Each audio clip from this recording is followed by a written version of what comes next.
Hello, very good afternoon to all of you. कैसे हैं आप सभी लोग बच्चे हो? शानदार ना? यार, डेमो के बाद बहुत दिन बाद हम लोग पहली बार मिल रहे हैं। तो डेमो लेक्चर आप सबको कैसा लगा था? आपने फीडबैक दिया है, आपने काफी बच्चों ने वहां पे जाके कमेंट किया है कि नहीं सर, ये जो भी है तो बहुत शानदार था आपका फीडबैक। और अब हम लोग मिले हैं तो अच्छे से मचाएंगे जूलॉजी, है ना? उम्मीद करते हैं कि बहुत शानदार रहेगा हमारा कोलैबोरेशन। हम लोग खूब जबरदस्त तरीके से जूलॉजी की पढ़ेंगे। हाँ, कुछ पॉइंट मैं आपको पहली क्लास के अंदर बता दूं, बहुत क्लियर, जो आपको हमेशा मेरी क्लास के अंदर याद रखनी है। पहला पॉइंट, बहुत क्लियर सुनना, बहुत क्लियर। पहला पॉइंट आपके यहाँ पे ये होगा कि हम एनसीईआरटी ही फॉलो करेंगे। पहला पॉइंट, हम सिर्फ एनसीईआरटी ही फॉलो करेंगे। एक दो क्वेश्चन जो इधर उधर से आते हैं, उतना डिटेल तुम्हें लगेगा कि अमित सर ने एनसीईआरटी में दे दिया, अभी तुम्हें पहला चैप्टर में ही लग जाएगा कि नहीं, जो थोड़ा सा ज्यादा आता है वो दे दिया सर ने। दूसरा पॉइंट प्लीज बहुत ध्यान सुनिएगा, दूसरा सबसे इंपॉर्टेंट पॉइंट, क्लास में आपके पास एनसीईआरटी होनी चाहिए, एक नोट्स होना चाहिए, ताकि जो मैं लिखाता रहूं वो आप नोट करते रहो। ये दो पॉइंट हो रहे हैं, प्लीज बहुत क्लियरली सुनना, कहीं कोई गड़बड़ी कोई डाउट मत रखना। दूसरा पॉइंट क्या हो गया आपके यहाँ पे कि मैं आपको मतलब आपके पास नोट्स होना चाहिए। तीसरा पॉइंट ये है कि आप टाइम पे क्लास लो, क्योंकि जब तुम टाइम पे क्लास लोगे तो तुम्हें सही टाइम पे डाउट मिलेगा, सही टाइम पे डीपीपी मिलेगा, तो सही टाइम पे उसका सोल्यूशन करोगे, तो एक फ्रेम में अपन खूब अच्छे से चल रहे होंगे, है ना? इसके पहले कि मैं अपने लेक्चर में एंटर करूं, जिसका नाम है पाचन एवं अवशोषण, थोड़ी सी बात करता हूं मैं अपने बारे में और थोड़ी सी बात बताता हूं अपना फ्यूचरिस्टिक प्लान, यानी कि मैं आगे क्या सोच के आया हूं। और थोड़ा सा मैं आपके बारे में जानूंगा, वो मैं बता दूंगा कि किस तरीके से जानूंगा, क्योंकि आप तो मुझसे बात कर ही नहीं पा रहे हो, रूबरू हो ही नहीं। फिर भी मैं बात कर लूंगा आपसे। देखना, इसे कहते हैं स्ट्रॉन्ग टेलीपैथी कम्युनिकेशन, सबसे स्ट्रॉन्ग। तो आपके मन की बात 2 मिनट में मेरे सामने है। तो आइए सबसे पहले बताते हैं, मैं आपको अपने बारे में बता दूं। मेरा नाम अमित सिंह है, आप सब जानते हो। और मैं पिछले 13 साल से लगातार एक्टिवली नेशनल ब्रांड में हूँ। नेशनल ब्रांड, जो भी नॉर्दर्न इंडिया में टॉप ब्रांड है, सभी में मैं हेड पोजीशन पे रहा हूं और लीडिंग पोजीशन में रहा। आप कोई भी दिल्ली बेस्ड, कोटा बेस्ड, जयपुर, जो भी आपको जो भी कोचिंग का नाम सुना है वो सब सुन लो। 1 साल तक मैं ऑनलाइन में भी रहा हूं। तो ये मेरा सुपर एक्सपीरियंस है। इसमें ये बात क्यों बता रहा हूं? क्योंकि इंटेलिजेंसी का दो ही पैरामीटर है। आप इंटेलिजेंट हो, इसका दो ही पैरामीटर है। या तो आपको बहुत शानदार नॉलेज है, या तो आप काफी दिन से बहुत शानदार तरीके से सिस्टम में और बहुत शानदार सिस्टम में पढ़ा रहे हैं। पहला तो आप जज करके बताओगे ही। दूसरा मैंने बता दिया कि इट मे बी कि आप जब ब्रेन पढ़ोगे मेरे साथ, मस्तिष्क और मस्तिष्क के भाग, तो मैं बताऊंगा बेटे, कहते हैं कि जो बुद्धि होती है वो कई बार सीख के भी आती है, और वो हमें एक्सपीरियंस में मिलता है। मैंने यूपी सीपीएमटी, राजस्थान पीएमटी से लेके इनकी भी तैयारी कराई बच्चों को। मैंने ऑल इंडिया पीएमटी की तैयारी कराई। फिर 2015 में कोर्ट का आदेश आया कि अब सब नीट ही होगा, तो नीट हो गया। फिर वन नेशन वन एग्जाम, सब कुछ बहुत शानदार था, और सभी पैरामीटर में मैं पढ़ा चुका हूं। और उस दौरान इंडिया के सबसे टॉप ब्रांड कोचिंग, चाहे वो दिल्ली बेस्ड थी चाहे वो कोटा बेस्ड थी, उसमें मैं as a senior professor, as a centre head, as a academic head, और रिसर्च एंड डेवलपमेंट, ये फील्ड होता है जहां पे आप पूरा मॉड्यूल डीपीपी और ये सब बनाते हैं, उसका हेड रहा हूं। आपने नाम सुना होगा, कोटा में बंसल क्लासेस थी, आकाश में पढ़ाया हूँ एज ए सीनियर प्रोफेसर। तो अच्छा एक्सपीरियंस है, मुझे पता है कि किस तरीके से बच्चों, अच्छा इससे होता क्या है, इस एक्सपीरियंस से फायदा क्या मिलेगा?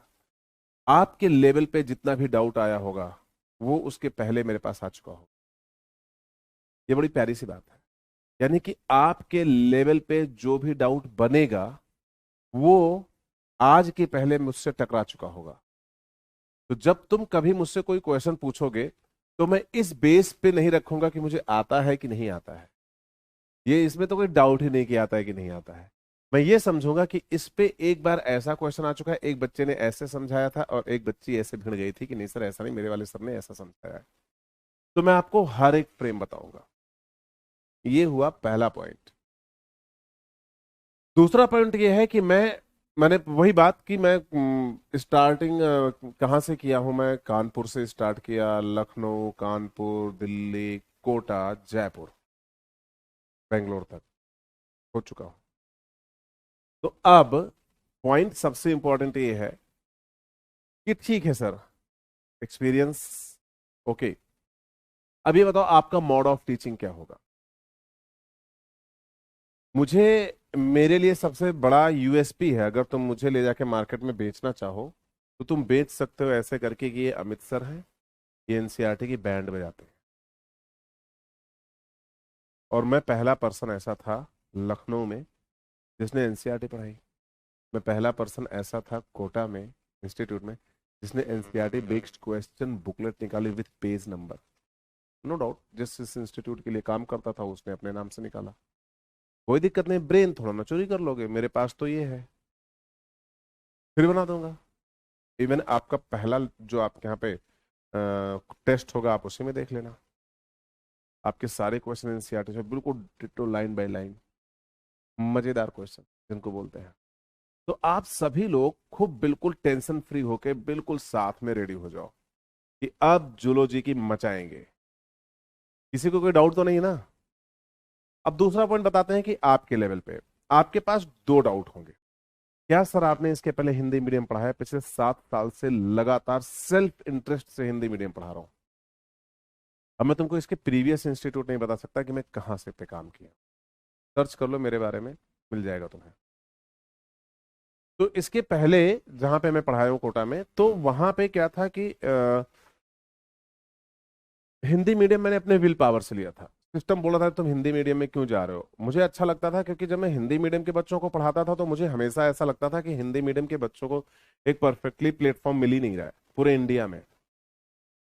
और मुझे ये लग रहा था कि बिहार, राजस्थान, झारखंड, मध्य प्रदेश, उत्तर प्रदेश, उत्तराखंड, है ना, और थोड़ा सा आपके यहाँ पे और भी कुछ रीजन्स, यहाँ पे हिंदी मीडियम की ह्यूज स्टूडेंट्स हैं, बहुत ज्यादा संख्या में विद्यार्थी हैं जिनको अच्छा टीचर नहीं मिलता है।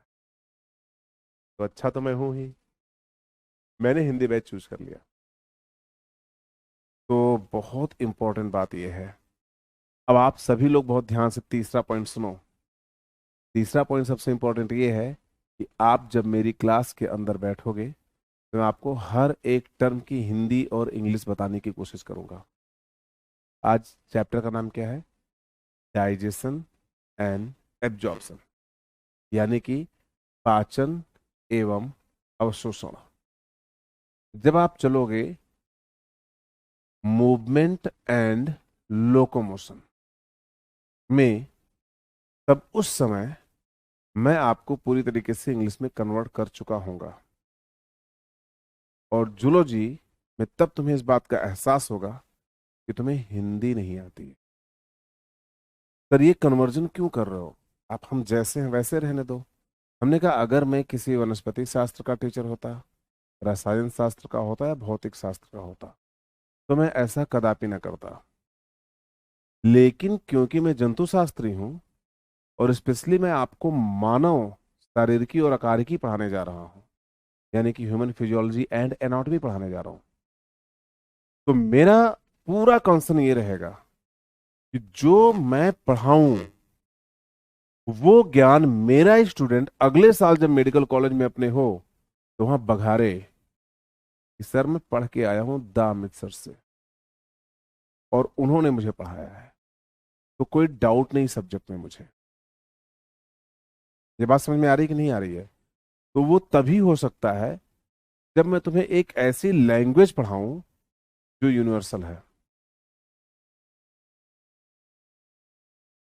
यानी हर एक प्लेटफॉर्म पे। कुल मिला के सर आप इंग्लिश में पढ़ना, मैं आपको जितने भी टर्म यूज करने जा रहा हूं वो सब इंग्लिश में और हिंदी दोनों में यूज करूंगा, लेकिन समझाने का तरीका मेरा वैसे ही रहेगा जैसे हम और तुम बात कर रहे हैं ना अभी, इसी वे में समझाऊंगा। आज तक पिछले 7-8 साल हो गए हिंदी मीडियम बैच को लेते हुए मुझे, और ये मेरा पर्सनल इंटरेस्ट था कि मैं हिंदी मीडियम पढ़ाऊंगा। This is my personal interest in every stage of the life. क्योंकि जब मुझे पहली बार जो भी इसके पहले मेरा इंस्टीट्यूट था वहां पर जब मुझे हिंदी मीडियम बैच दिया गया, तो most of the Hindi medium student बहुत आशा भरी नजरों से मेरी तरफ देख रहे थे कि शायद मैं उनके ट्रांसफॉर्म करूंगा उनका करियर, उनको बहुत आगे लेके जाऊंगा। गए भी कई बच्चे। थर्ड रैंक मेरे लिए सबसे बेहतरीन रैंक जो थी वो थर्ड रैंक थी नीट में, मतलब तो वो बहुत अच्छी रैंक थी मेरे लिए। और वो हिंदी मीडियम की स्टूडेंट थी, देवयानी करके थी, तो उसने फेस की थी।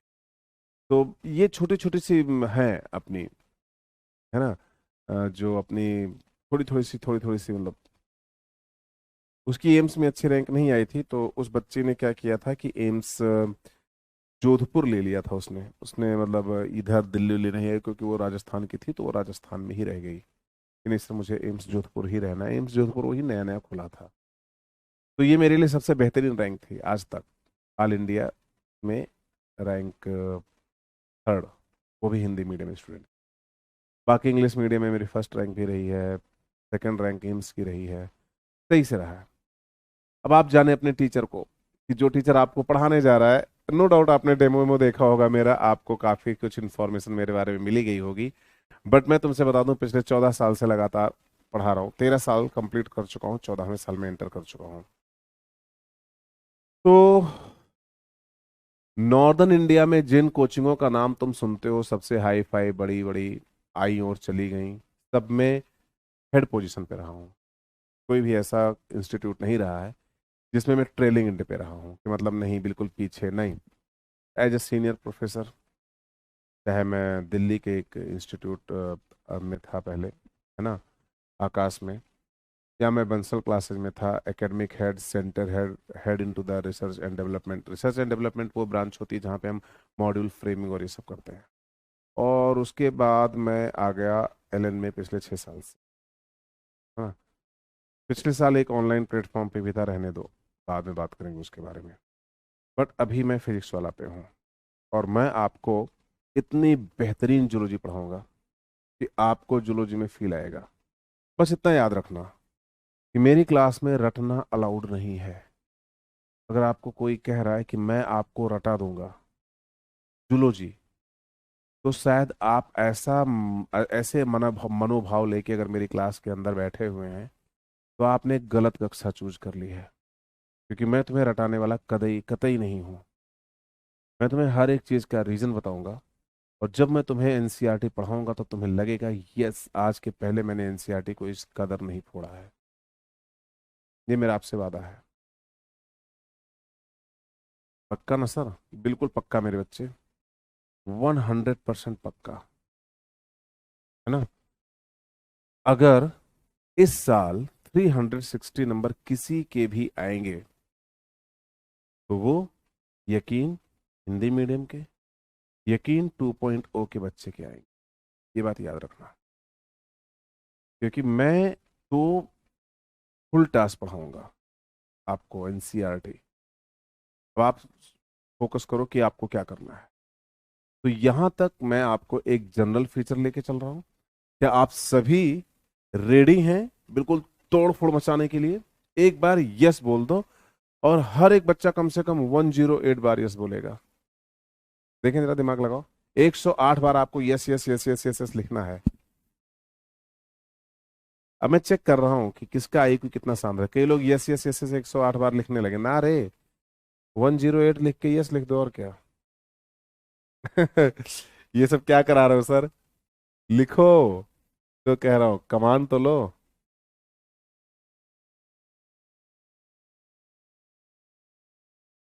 तो क्या आप सभी रेडी हैं? आपके पास 11th की एनसीईआरटी हिंदी मीडियम में है? Very good. क्या आप सभी एक नोट्स लेके बैठे हैं मेरी क्लास के अंदर?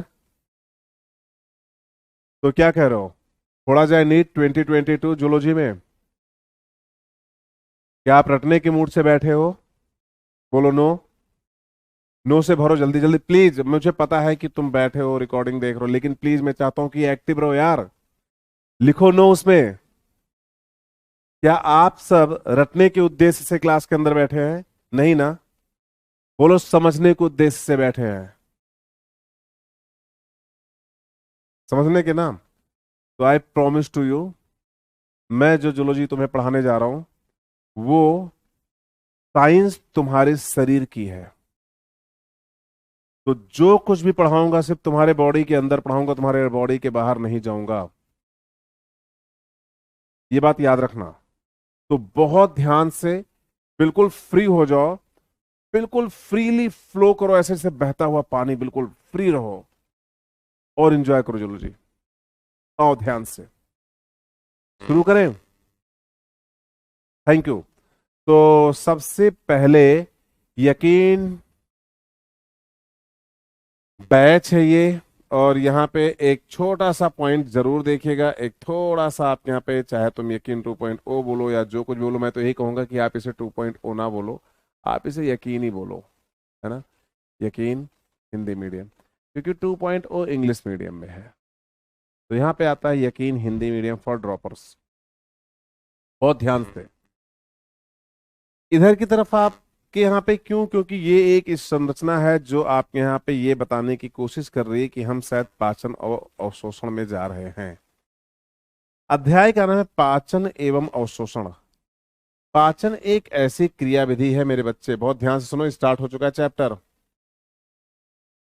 है ना? पाचन एक ऐसी क्रियाविधि है जो पाचक एंजाइमों, किससे? पाचक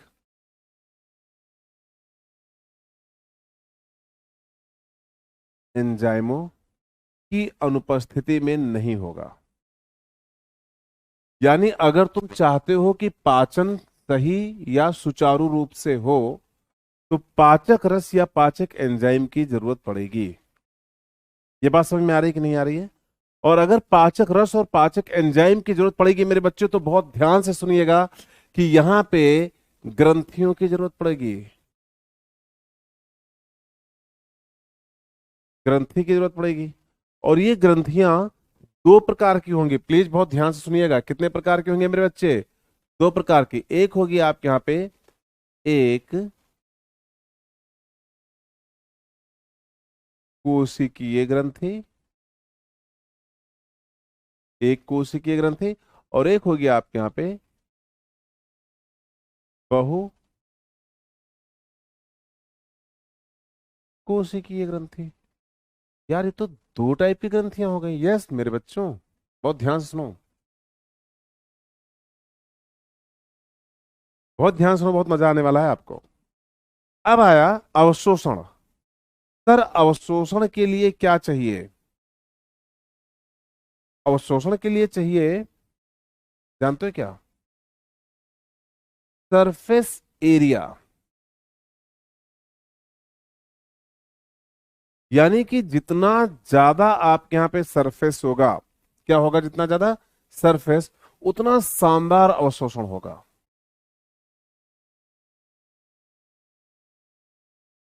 जितना ज्यादा सरफेस होगा उतना शानदार क्या होगा आपके यहाँ पे? अवशोषण होगा।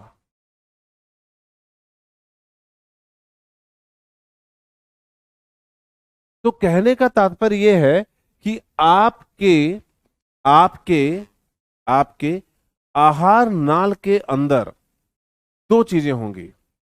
या तो ग्रंथिल उपकला होगी जो ग्रंथियों का निर्माण करेगी, चाहे वो एक कोशिकीय ग्रंथियां हो चाहे वो बहुकोशिकीय ग्रंथियां हो, क्योंकि बिना ग्रंथियों के पाचन नहीं होना है।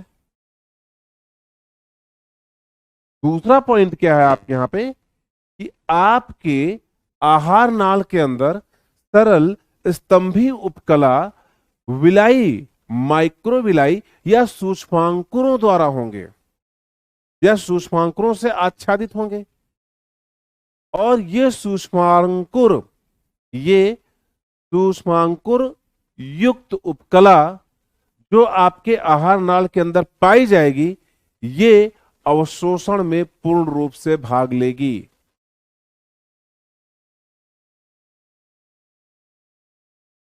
सर कहना क्या चाहते हो? बड़ा प्यारा सा पॉइंट तुमने पूछा बाय द वे। फिर से चैप्टर का नाम बताओ। ये अभी मैं आपको चैप्टर का नाम एक्सप्लेन कर रहा हूं, पाचन एवं अवशोषण। मैंने कहा ना कि मैं कोई भी चीज ऐसे नहीं बताऊंगा कि आप जानते हो कि नहीं जानते हो, मैं चैप्टर के नाम से फोड़ूंगा और फिर उसके काम तक उसको फोड़ूंगा। पाचन का मतलब पाचक रस या पाचक एंजाइम। बोलो, क्या बोला आपने? पाचक रस या पाचक एंजाइम। पाचक रस या पाचक एंजाइम। और पाचक रस और पाचक एंजाइम का जो स्त्रावण होगा वो किसके द्वारा होगा?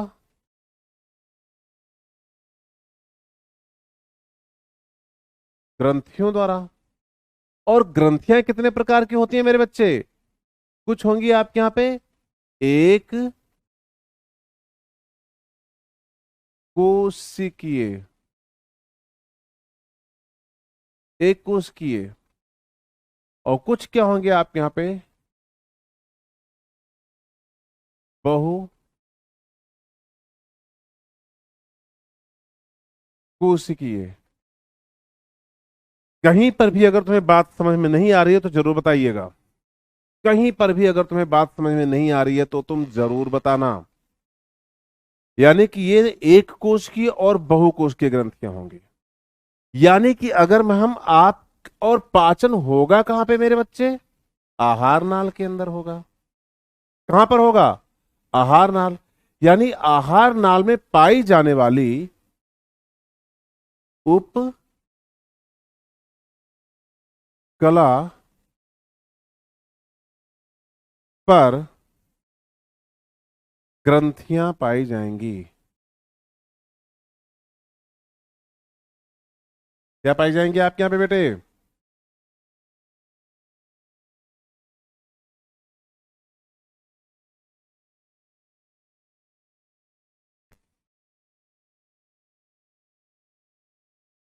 क्या पाई जाएंगी? ग्रंथियां पाएंगी। ग्रंथियां पाई जाएंगी। बहुत क्लियरली सुना ध्यान से।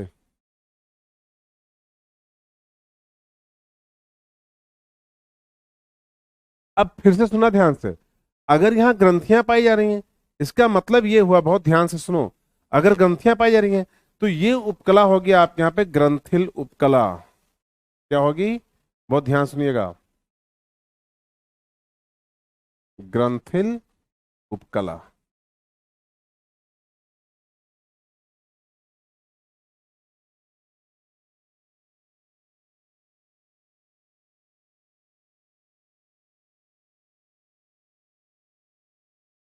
ग्रंथिल उपकला। यहां तक किसी को कोई दिक्कत? किसी भी बच्चे को? दूसरा सर, अवशोषण। अब अगर अवशोषण होगा तो इस पे सरफेस ज्यादा होगा। सरफेस।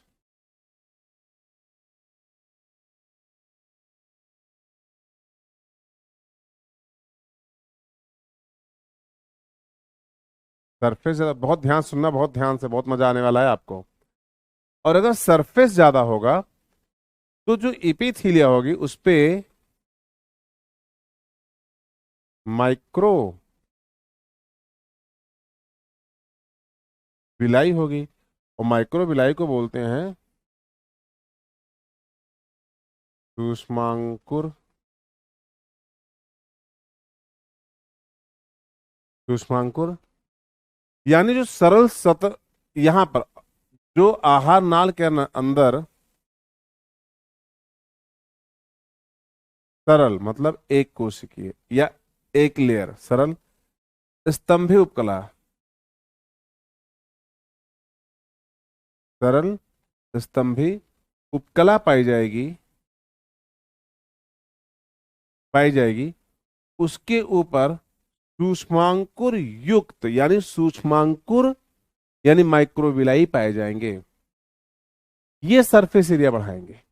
यानी कि जो आहार नाल होगा या तो ग्रंथिल होगा या तो सूक्ष्मांकुर युक्त उपकला होगी, या तो ग्रंथुल उपकला होगी या सूक्ष्मांकुर युक्त उपकला होगी।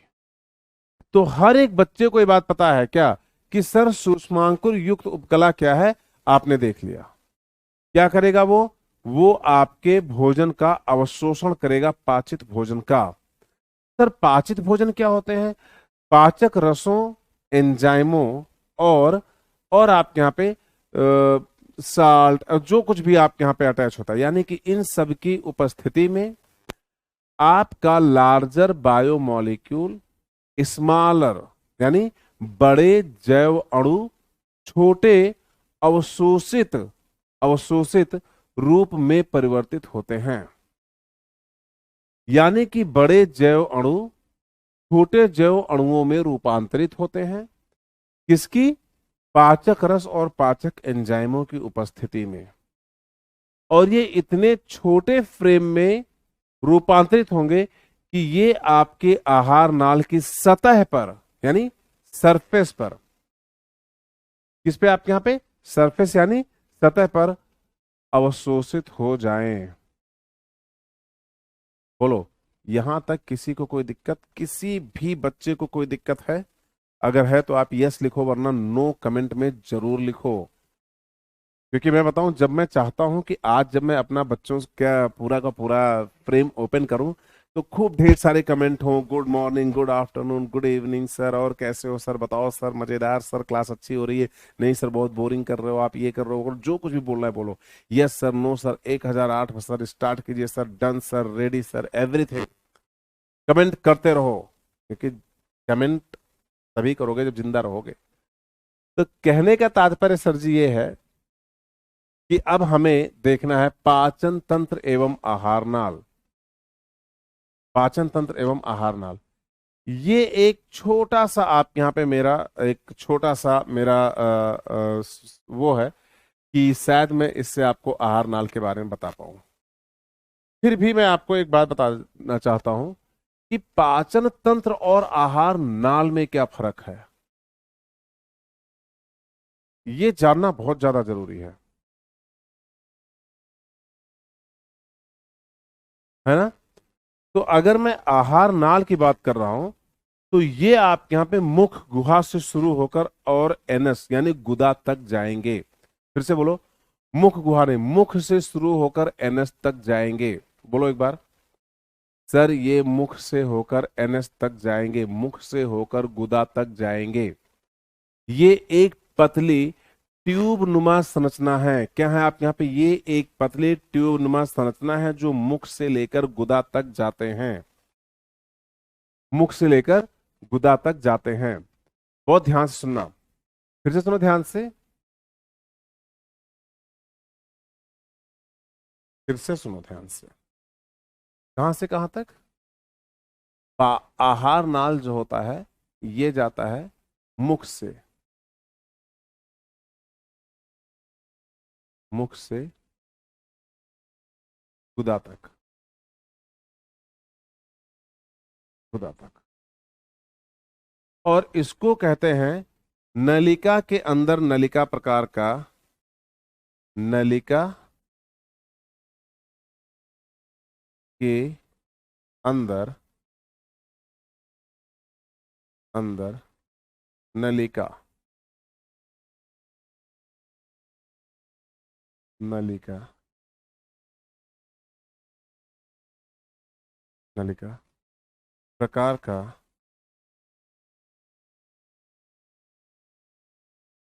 प्रकार का,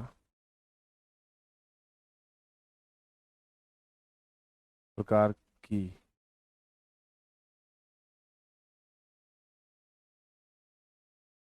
व्यवस्था।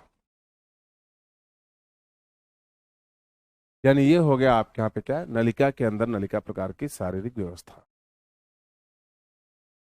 बट सर जी सुनना ध्यान से, नलिका के अंदर नलिका है ना, मुख गुहा।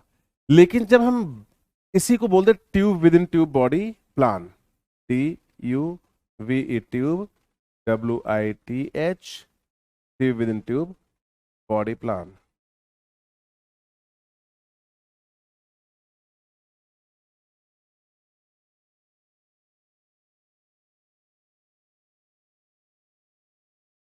Body plan.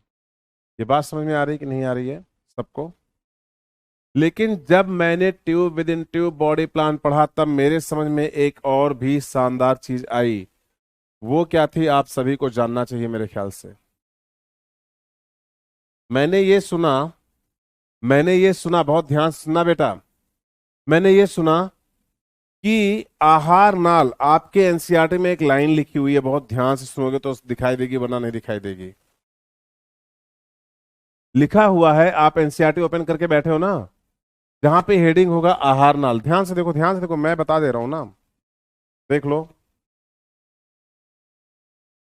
जहां पे हेडिंग होगी आहार नाल, वहां पे लिखा हुआ है मुख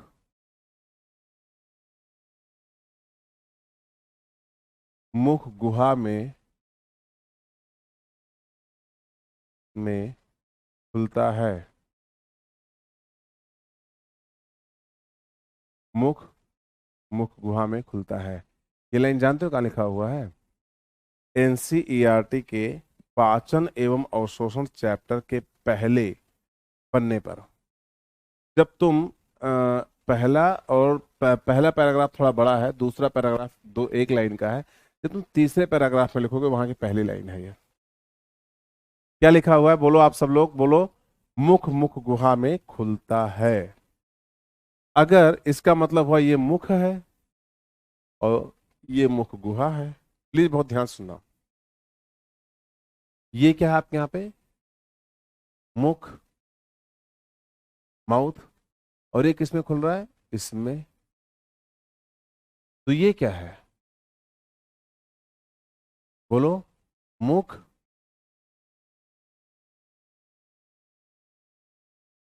गुहा। तो फिर ये क्या है और ये क्या है? एक एक करके सभी लोग बताइए। मुख मुख गुहा में खुलता, तो मुख गुहा किस में खुलती है? ये भी तो क्वेश्चन आपके सामने, क्योंकि एनसीईआरटी ने तो सिर्फ लिख दिया ना कि मुख कहाँ खुलेगा, मुख गुहा में, तो वो आपके सामने पूछ रहा है चलो मुख गुहा कहाँ खुलेगी?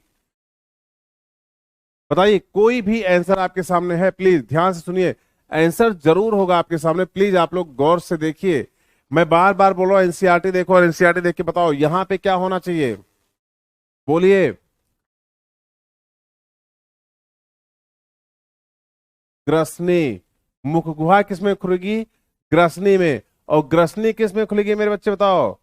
ग्रसिका में। किसमें खुलेगी आपके यहाँ पे? ग्रसिका यानी इसोफेगस में। जल्दी जल्दी फास्ट। और ग्रसिका किसमें खुलेगा?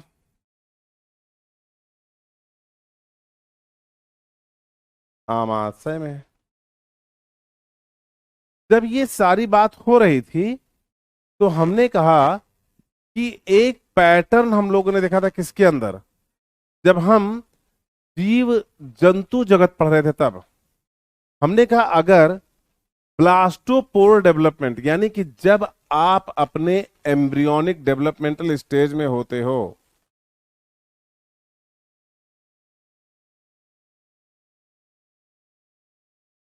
एम्ब्रियोनिक डेवलपमेंट यानी भ्रूणीय प्रवस्था के दौरान आपकी भ्रूणीय भ्रूणीय प्रवस्था के दौरान, बहुत ध्यान सुनना, आपकी भ्रूणीय प्रवस्था के दौरान जब आप भ्रूण थे उस समय की बात हो रही है, आपके यहां पे हुआ क्लीवेज, इधर देखो ध्यान से, और ये क्लीवेज ऐसे ऐसे होके आया और क्या बनाया आपके यहाँ पे? एनस। कई बार ऐसे हुआ और ऐसे पूरी बॉडी यूं हो गई और इसने बनाया माउथ। तो अगर कहते हैं, अगर अगर बहुत ध्यान सुनिएगा, अगर भ्रूणीय परिवर्धन के दौरान, मेरे साथ साथ बोलो सब लोग, बोलो मेरे साथ साथ, चलो शुरू हो जाओ। अगर भ्रूणीय परिवर्धन के दौरान भ्रूण में आहार नाल पहले मुख और फिर गुदा का निर्माण करता है, बोलो मेरे साथ साथ या लिखते रहो। अगर भ्रूणीय परिवर्धन के दौरान आहार नाल पहले मुख फिर मुख गुहा, फिर ग्रासनी और ग्रासिका का निर्माण करता है। तो इस प्रकार के निर्माण को हम तो इस प्रकार के निर्माण को हम क्योंकि पहले क्या बना, बोलो बोलो, पहले क्या बना? पहले को क्या बोलोगे? प्रोटो। प्रोटो मतलब पहले, प्रोटो। और क्या बना आपके? माउथ बना पहले, तो बोलते स्टोमिएट, STOMEATE, प्रोटो स्टोमिएट। आपने कहा सर हिंदी में लिखो, इसी को हिंदी में लिखेंगे क्या? प्रोटो स्टोमिएट।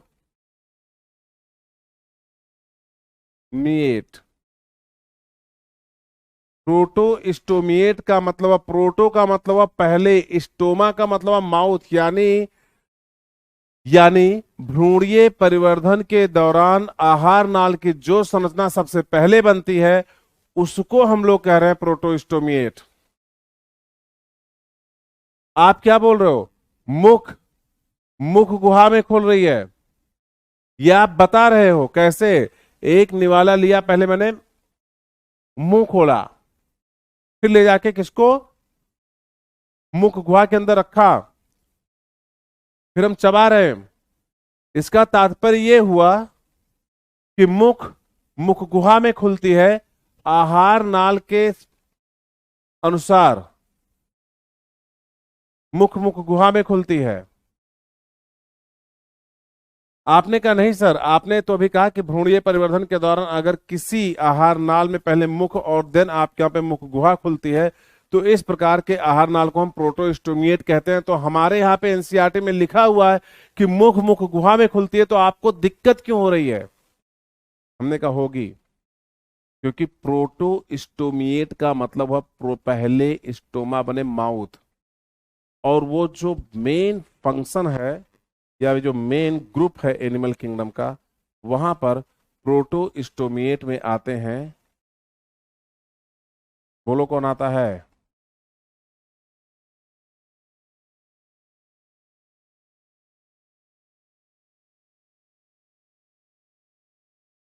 कौन आएगा? एनिलिडा।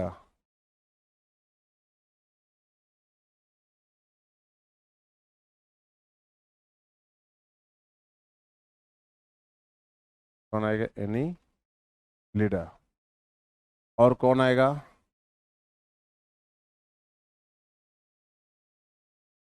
आर्थ्रोपोडा। और कौन आएगा बच्चों?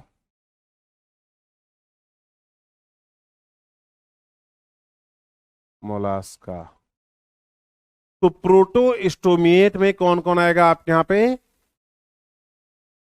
एनिलिडा, आर्थ्रोपोडा और मोलास्का। अब आपने कहा ठीक है, तो क्या एनसीईआरटी ने गलत लिखा है?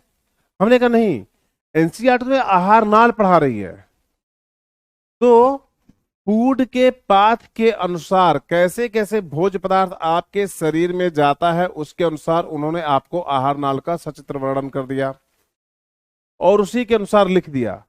लेकिन मैं तो मानने वाला नहीं मैं तो छोड़ूंगा नहीं चाहे जो हो जाए, मतलब बिल्कुल नहीं। तो क्या करने वाला हूं ये सुनो। मैंने कहा कि मैं उसी आहार नाल को पकड़ता हूं। हमने कहा एक बात बताओ, मुख मुख गुहा में खुलती है, बात सही है? उसने कहा भैया खाना भोज्य पदार्थ के अंदर जाने की अवस्था के रिस्पेक्ट में पूछ रहे हो कि इनके बनने की अवस्था के रिस्पेक्ट में? हमने कहा क्या दो तरीके हैं? उसने कहा हाँ। अगर भोज्य पदार्थ के जाने की अवस्था में पूछ रहे हो तो मुख मुख गुहा में खुलेगी। हमने कहा एग्जैक्टली मैं ही पूछना चाहता हूं। क्यों आप यही पूछना चाहते हो?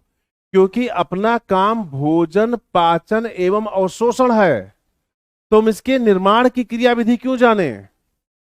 लेकिन उसने कहा सर यकीन के बच्चे हो, हिंदी मीडियम से पढ़ते हो, दा अमित सिंह सर तुम्हें पढ़ाते हैं, तो अच्छा नहीं लगता ना कि तुम मतलब वही बात चलो जो चींटियों की तरह। अमित सर के बच्चे हो, बंदर की तरह उछलोगे, एक डाल से दूसरे, दूसरे डाल से तीसरे, इतना कॉन्सेप्ट लेके आ जाओगे कि मजा आ जाएगा, है ना? बहुत ध्यान से सुना। तुमको पढ़ाने से पहले मुझे ही बहुत पढ़ना पड़ता है, एक दो बुक नहीं, हर साल कम से कम 10 से 11 बुक। मास्टर हूं मैं अपने सब्जेक्ट का। तो बहुत ध्यान से सुनो, बहुत ध्यान से, कि अगर आपका मुख, इधर देखो ध्यान से, अगर आपके भ्रूणीय प्रवस्था के दौरान अगर आप में परिवर्धन हुआ, तो सबसे पहले ये नीचे से ऐसे ऐसे आपके यहाँ पे ध्यान क्या होगा, आपके यहाँ पे इधर देखो ध्यान से, इधर देखो, ये भ्रूण है, तो नीचे से ऐसे ऐसे टूटना शुरू होगा, ऐसे ऐसे, और यूं टूट जाएगा। ये होगा माउथ। लेकिन पहले क्या बना, एनस। तो अगर पहले माउथ बने थे तो आपने क्या बोला था, प्रोटोस्टोमिएट। तो अगर पहले एनस बनेगी तो क्या बोलोगे,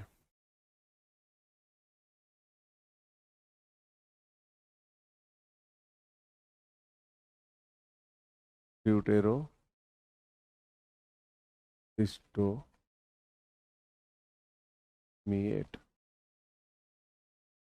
ड्यूट्रोस्टोमिएट यानी पहले पहले एनएस बना, फिर फिर माउथ,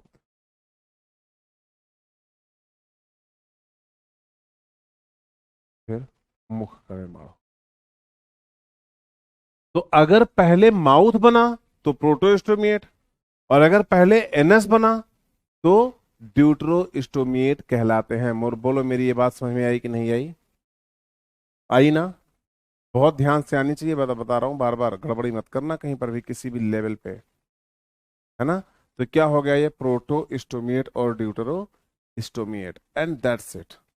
तो अब ये बताओ कि अगर तुमसे पूछा जाए भोजन पाचन या भोजन के ट्रांसपोर्ट के हिसाब से, ये बताइए कि आपकी मुख मुख गुहा में खुलती है कि मुख गुहा मुख में खुलेगा? तब आपको बोलना है भोज्य पदार्थों के आहार नाल में ट्रांसपोर्टेशन के अनुसार, भोज्य पदार्थों का आहार नाल के अंदर ट्रांसपोर्टेशन के अनुसार मुख मुख गुहा में खुलेगी। ये ग्रासनी से होते हुए आप यहाँ पे क्या करेगी, ग्रसिका तक से होते हुए आमाशय में जाएगी। लेकिन कहानी में ट्विस्ट है। ट्विस्ट क्या है? भ्रूणीय परिवर्धन के दौरान tube with in tube body plan में आहार नाल की संरचना पाई जाती है आपके शरीर के अंदर, और इस आहार नाल में सबसे पहले जिस संरचना का उद्भव होता है वो आपके यहाँ पे मुख है, मुख। फिर मुख गुहा बनेगी, उसके बाद आपके यहाँ पे क्या बनेगा, ग्रासनी, ग्रसिका, और फिर आपके यहाँ पे क्या बनेगा, आमाशय। आपको सुनाई दे रहा है? यानी ये प्रोटोस्टोमिएट, सुनाई दे रहा है कि नहीं? तो अगर हम प्रोटोस्टोमिएट पढ़ रहे हैं और अगर हम ड्यूटेरोस्टोमिएट पढ़ रहे हैं, यानी ड्यूटेरोस्टोमिएट का मतलब ये हुआ कि अगर आपके यहाँ पे क्या हुआ, भ्रूणीय परिवर्धन के दौरान पहले एनएस बना, एनएस बनने के बाद लार्ज इंटेस्टाइन, लार्ज इंटेस्टाइन के बाद स्मॉल इंटेस्टाइन, स्मॉल इंटेस्टाइन के बाद फिर से सुनो ध्यान से।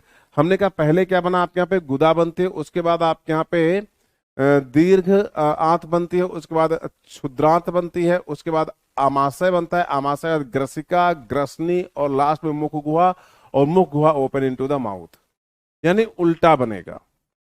तो एनसीईआरटी की वो पहला लाइन जो है आपके यहाँ पे, उसको मैंने खूब बुरी तरीके से एक्सप्लेन कर दिया है। अगर आपको पसंद ना आया हो तो आई एम सॉरी, है ना? अगला पॉइंट देखिएगा। चलो स्टार्ट करो। इसको बोलोगे माउथ यानी मुख, इसको बोलोगे मुख गुहा, ये हो गया स्लेवरी ग्लैंड यानी कि लार ग्रंथि। बहुत ध्यान सुनिएगा, क्या है, लार ग्रंथि। क्या बोलोगे आप यहाँ पे, लार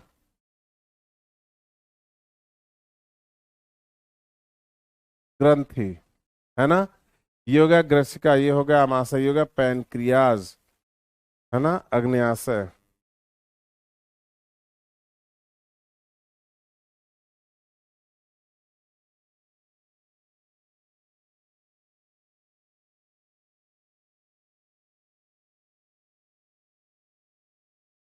अग्न्याशय।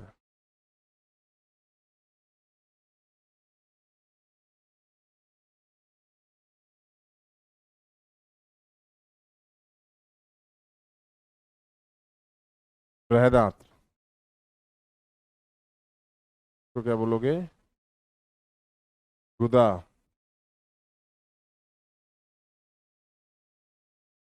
तो बोलोगे मलाशय। ये हो गया परिशेषिका।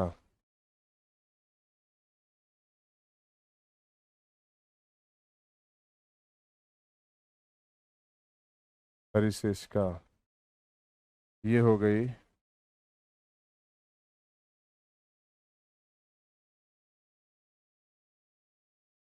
क्षुद्रांत्र। और ये हो गया आपके यहाँ पे क्या? पित्ता।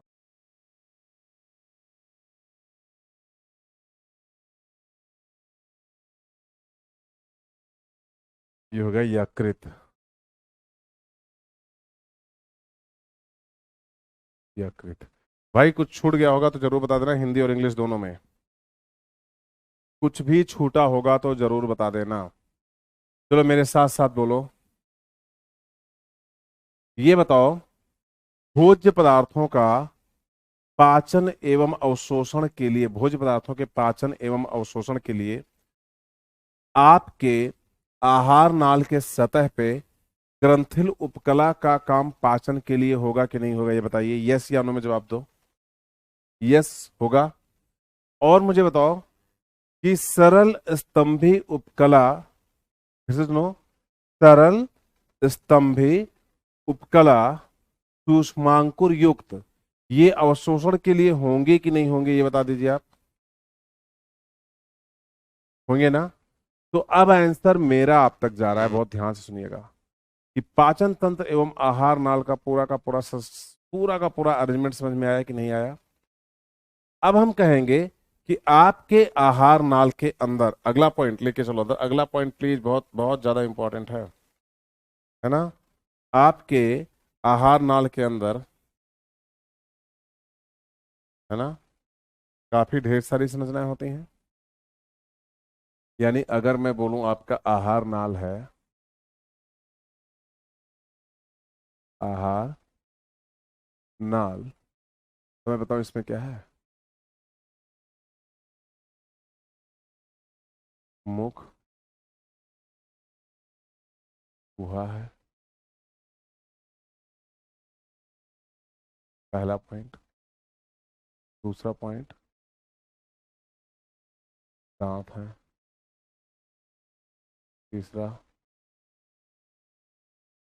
लार ग्रंथियां हैं। चौथा पॉइंट, मुख गुहा, दांत, लार ग्रंथि, है ना? चौथा पॉइंट,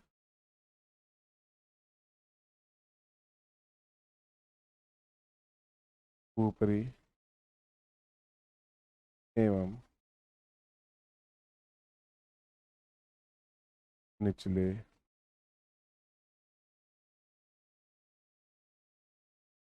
जबड़े हैं, है ना? इधर देखना,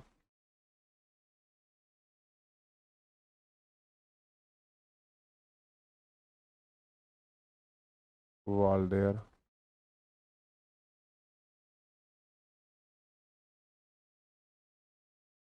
रिंग है,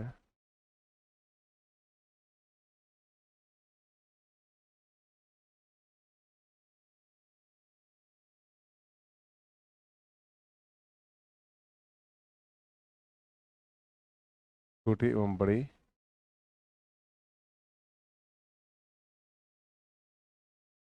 आंत है। और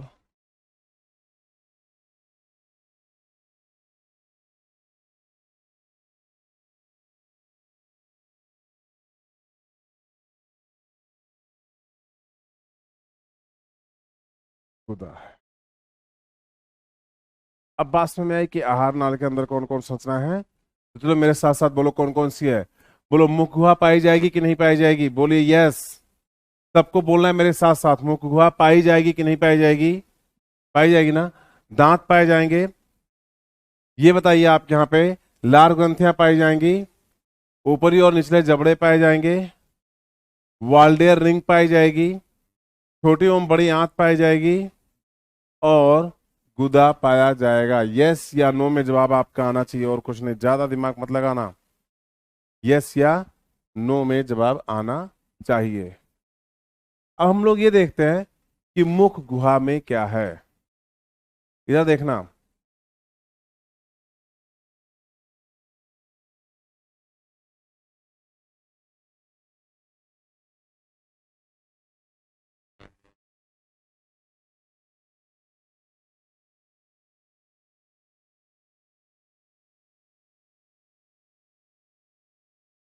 यहां देखो मुख गुहा में कौन कौन से संरचना पाई जाएगी। चलो बोलो, सबसे पहले मुख गुहा के अंदर क्या पाई जाएगी, बोलो मेरे साथ साथ, बोलो। लार ग्रंथि पाई जाएगी। कौन सी ग्रंथि पाई जाएगी मेरे बच्चों, लार ग्रंथि। दूसरी, दूसरी बताइए, दांत पाए जाएंगे। तीसरी, जीभ पाई जाएगी। क्या क्या हो गया, लार ग्रंथियां, दांत, जीभ और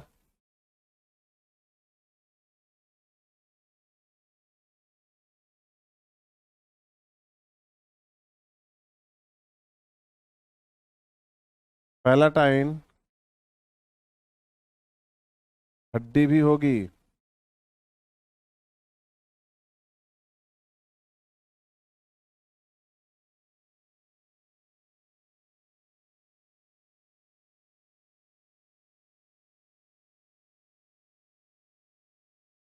ठीक है,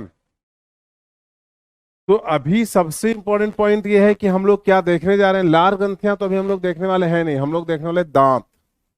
तो अब हम लोग अगले पेज पर आ रहे हैं और यहां पे देखते हैं टीथ। क्या देखेंगे आप यहाँ पे, टीथ यानी कि दांत।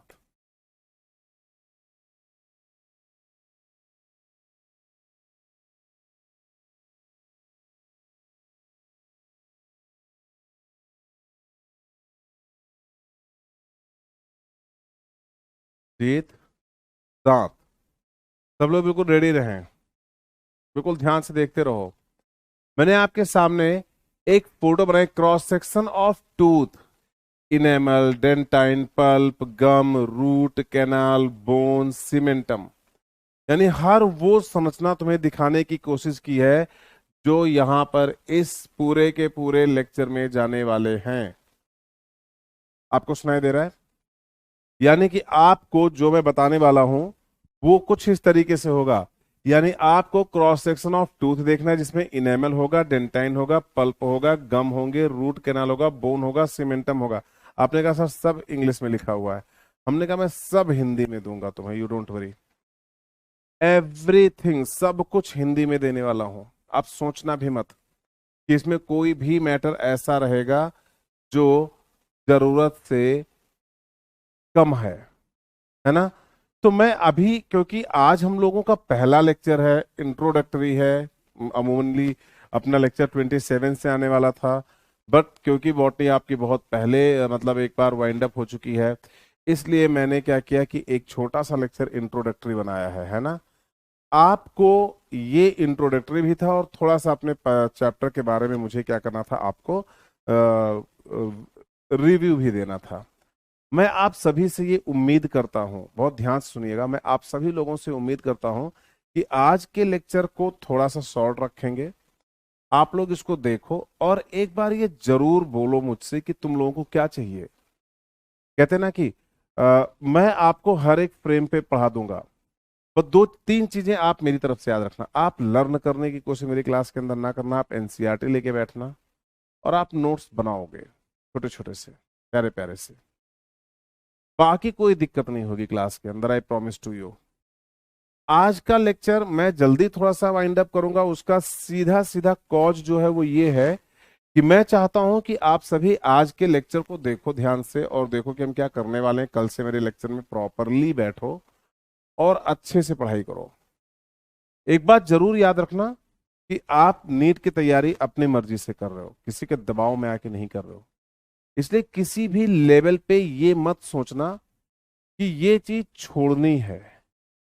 नीट में अब एक क्वेश्चन नहीं, एक नंबर भी नहीं, एक रैंक पे खेल होने लगा है। पिछले साल का टॉपर जो है, 2 बच्चे सेम नंबर पे थे, और लास्ट में एक ही नंबर पे बहुत ढेर सारे बच्चे थे, बहुत ज्यादा, मतलब ओवर क्राउडेड था, क्योंकि बहुत इजी पेपर था। अब की बार पेपर थोड़ा सा लेंदी है, डिफिकल्ट नहीं बोल सकते, थोड़ा सा लेंदी है। तो मैं आपसे ये उम्मीद करूंगा कि आप सभी लोग एक बार खूब अच्छे से डिसाइड फॉर्म में रहो। हम खूब जबरदस्त तरीके से पढ़ने वाले हैं, हम बहुत जबरदस्त तरीके से कॉन्सेप्ट निकालने वाले हैं। आप सब अगले लेक्चर में एनसीईआरटी और नोट्स लेके जरूर बैठोगे। जो आपको लग रहा है कि नहीं सर ये चीज कर दो तो मजा आ जाए, ये चीज कर दो तो मजा आ जाए, वो मैं सब कुछ कर दूंगा। आपको सबसे ज्यादा प्रॉब्लम होगी क्वेश्चंस में, क्योंकि हिंदी मीडियम के क्वेश्चंस नहीं दिए हुए हैं, कहीं पर भी नहीं है। कोई भी, केवल एक वो जो है एमटीजी पब्लिकेशन की कोई एक बुक है, उसने दे रखा है बस। तो मैं जो आपको डीपीपी दूंगा, वो नॉर्मली जब तुम जाओगे यकीन 2.0 या किसी और बैच में, तो तुम्हें मिलेगा 15 क्वेश्चन की ही डीपीपी टीचर दे रहा है। लेकिन मैं पहला डीपीपी आपको दे रहा हूं कितना, 15 क्वेश्चन की, क्योंकि पहले डीपीपी मैंने आपको थोड़ा कम पढ़ाया है। लेकिन अगला डीपीपी ही, नेक्स्ट डीपीपी, यानी कि कल से जो डीपीपी आपके यहाँ पे स्टार्ट होंगे, वो पूरी तरीके से आपके यहाँ पे कितने क्वेश्चन बेस्ड होंगे, आपके यहाँ पे 20 क्वेश्चंस। और उस डीपीपी की सबसे शानदार बात बताएं कि आपको उसमें क्वेश्चन के पीछे पेज नंबर मेंशन होगा, यानी कि आपकी एनसीईआरटी खूब सुपर डुपर लेवल पे तैयार हो रही होगी। तो ये मेरा आपसे वादा है कि मैं आपको बिल्कुल फुल लेवल पे लेके चलूंगा, जहां तक आपको कोई दिक्कत ना हो। बात सुनाई दे रही है कि नहीं? और आप सिर्फ इतना फोकस रखना, इस बात पे फोकस रखना कि आप डेली का डेली पढ़ के खत्म कर दिया करो। दूसरा पॉइंट, जब भी जूलॉजी पढ़ो तो एनसीईआरटी अपने साथ में रखो, ताकि एनसीईआरटी की कोई लाइन ना जाने पाए। आज मैंने थोड़ा सा फ्रेम छोटा बनाया था जानबूझ के, क्योंकि मुझे पता था कि मैं कुछ देर पढ़ाऊंगा बच्चों को, थोड़ा सा बताऊंगा अपने बारे में, थोड़े बारे में, थोड़ा सा बच्चों के बारे में पूछेंगे। आप में से किसी की जूलॉजी अगर या बायो अगर आपकी कमजोर है, तो आप अपने नाम के आगे जरूर लिखना कि यस सर मेरी बायो बहुत कमजोर है। जूलॉजी बॉटनी कुछ भी आप जरूर लिखना, और आपके बायो की पूरी जिम्मेदारी मेरी है ना। मेरे साथ बॉटनी की भी एसोसिएट, मतलब आपके यहाँ पे फैकल्टी हैं बहुत शानदार, तो वो दोनों लोग मिलके आपको हम लोग पहुंचाएंगे कहाँ पे, 360 आउट ऑफ 360। तो उम्मीद करता हूँ कि खूब शानदार तरीके से पढ़ोगे, खूब शानदार तरीके से क्या करोगे, अपने कॉन्सेप्ट क्लियर करोगे, डेली का डेली आप अपना डाउट सॉल्व करोगे, डीपीपी सॉल्व करोगे, और खूब शानदार तरीके से मेरे साथ इंगेज रहोगे। एक बात याद रखना, एक बार इस टाइम पे अपने आप को इंगेज कर लो मेरी क्लास में, आपको मजा आएगा। तो मैं आप सभी से कहूंगा कि आप सभी खूब शानदार तरीके से क्लास में बने रहो, है ना। खूब धीमे धीमे आराम से वीडियो देखो। पहला वीडियो था, मैं कोई कंटेंट तुम्हें नहीं दे रहा हूँ, कुछ भी नहीं। इवन मैं कहूँ कि मेरी टीचिंग का आज मैंने तुम्हें सिर्फ 1/20 दिखाया है, तो 80% टीचिंग अभी तुमने देखी नहीं मेरी। आपके सामने आएगी। जितने बच्चे मेरे क्लास के, मेरे से इसके पहले पढ़ चुके हैं, वो जरूर कमेंट करेंगे कि मैं कैसा पढ़ाता था आपको इसके पहले। जरूर कमेंट करना बच्चे, ताकि बाकी लोग भी देखें कि आपका टीचर प्रूवन है कि बहुत शानदार है। तो ये उम्मीद आपसे करता हूँ।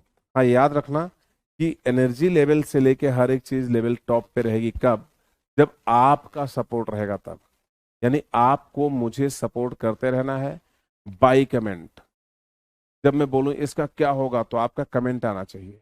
तो इस ये चीज मुझे क्या करेगी, आप यहाँ पे पंप अप करेगी कि आप और अग्रेसिवली पढ़ाओ। तो मैं एग्रेसिवनेस अपने टीचिंग में डालता रहूंगा, लेकिन एग्रेसिवनेस ही केवल नहीं, कॉन्सेप्ट जरूर दूंगा। खूब शानदार, यानी खूब शानदार आपके यहाँ पे तरीके से हम लोग क्या करेंगे, इसको पढ़ेंगे। तो आप सभी का बहुत बहुत स्वागत है। आप अगले लेक्चर में आए इस क्लास के अंदर। आपका ये वीडियो देखने के लिए बहुत बहुत आभारी हूं। लगे रहिए इसी चैनल के ऊपर। दूसरी वीडियो आपके यहाँ पे आहार नाल से दोबारा शुरू होगी और फुल लेंथ में आपके यहाँ पे पीछे दे, यानी कि मार्फोलॉजी हम देखने वाले हैं। और सर जी टीथ के बारे में सब कुछ देखने वाले, दांत के बारे में। आज मैं तुम्हें नोट्स दे रहा हूं, अभी ये पीछे आपके यहाँ पे आपको दिख रहे होंगे ढेर सारे, उनको देखना, देख के सोचना कि सर क्या बताना चाहते हैं। फिर जब अगले लेक्चर में आऊंगा तो फोड़ के रख दूंगा सारा का सारा पॉइंट। तो thank you for the watching video. Thank you. Stay connected with physics वाला, बने रहो शानदार तरीके से फिजिक्स वाला चैनल पे। यहाँ हम जूलॉजी के बैंड बजाएंगे, आप सभी से वादा करता हूँ। तो मिलते हैं नेक्स्ट लेक्चर में। नेक्स्ट लेक्चर की लेंथ जो होगी मैं पहले बता दूं, मैंने कहा कि आज जानबूझ के मैंने वीडियो शॉर्ट वीडियो बनाया है। नेक्स्ट लेक्चर जब जाएगा आपके यहाँ पे, I promise to all of you, 1 घंटे 30 से लेके 1 घंटे 50 मिनट तक का वो वीडियो रहेगा। तो वेट एंड वॉच। मिलते हैं नेक्स्ट लेक्चर में, तब तक के लिए धन्यवाद। Bye bye, take care, have a nice day. आपका दिन शानदार हो। बाय बच्चों, बाय बाय।